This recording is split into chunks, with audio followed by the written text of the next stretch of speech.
Olá, seja muito bem-vindo ao Escritora de Schrödinger, eu sou a Sabrina, e hoje eu tô aqui pra provar pra vocês que Anthony Bridgerton é completamente maluco. Antes de mais nada, eu quero deixar bem claro que esse vídeo é sobre as impressões que eu tenho acerca desse personagem, então eu vou falar sobre o que eu achei dele durante a leitura de O Visconde que Me Amava. Talvez esse tipo de vídeo se torne um quadro fixo, talvez não sei. Mas vou deixar um aviso aqui, como eu vou ter que argumentar sobre, porque eu acho o Anthony um doido, esse vídeo vai estar recheado de spoilers, então assista por sua conta e risco. Bom, por onde começar?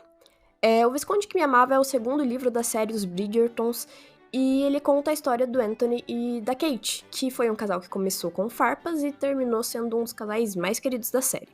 Por isso eu tava super animada pra ler esse livro, só que a minha primeira leitura de O Visconde que Me Amava foi um completo surto. Eu me deparei com um Anthony muito pior do que o da série e a todo momento eu me pegava rindo, incrédula com as ações do querido.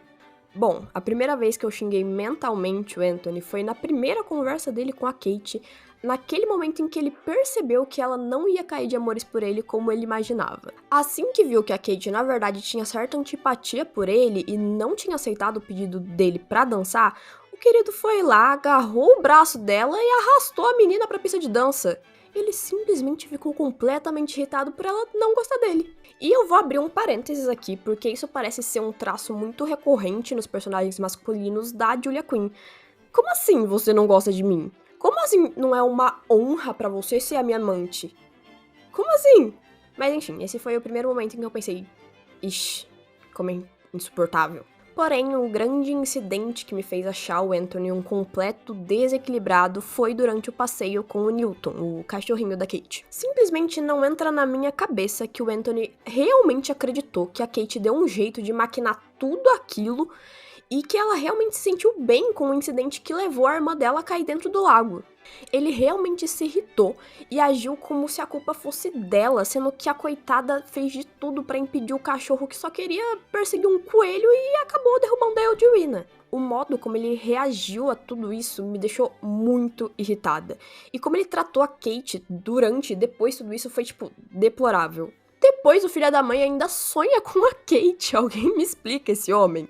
Enfim, mas a parte que realmente me deixou desconfortável, porque até então eu só tava achando tudo meio meh, foi durante o recital da Lady Bridgerton. Kate já achava o Anthony um libertino e o querido não tava ajudando em nada a mudar essa visão dela, até porque ele ficou flertando publicamente com a cantora do recital, a Maria Rosso. Simplesmente o maior descarado de todos, mas achavam absurdo a Kate não querer que ele casasse com a Edwina.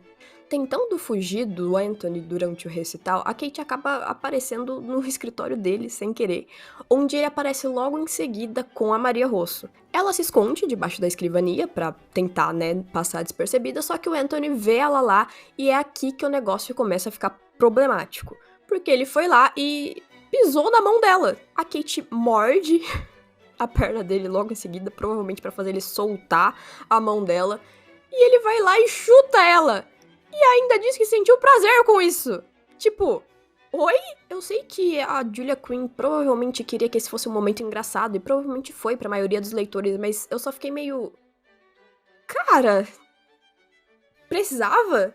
Depois disso, ele discute com a Kate, acusando ela de estar ali propositalmente, como se ela conhecesse a casa dos Bridgertons antes e fosse lá exatamente pra encontrar com ele.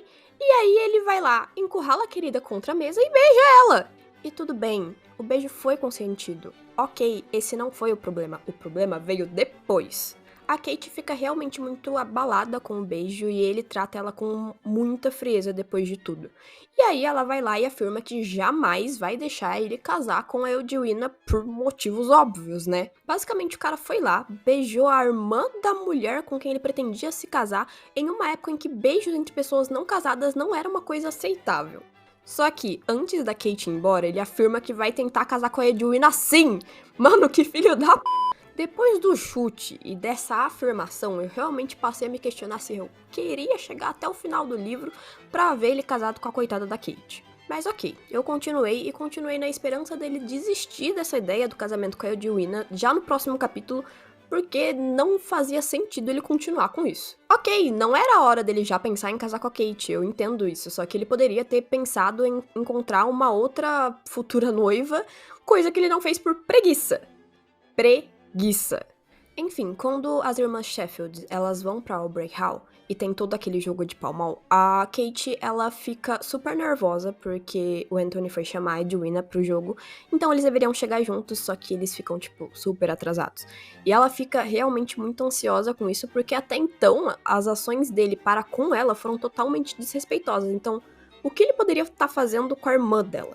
A coitada tinha todo o direito de temer o que ele fosse fazer com a irmã, até porque ele fez várias coisas com ela própria, e ter continuado com a ideia de casar com a Edwina depois de tudo aquilo fez a Kate perceber que aquele lá não podia casar com a irmã dela.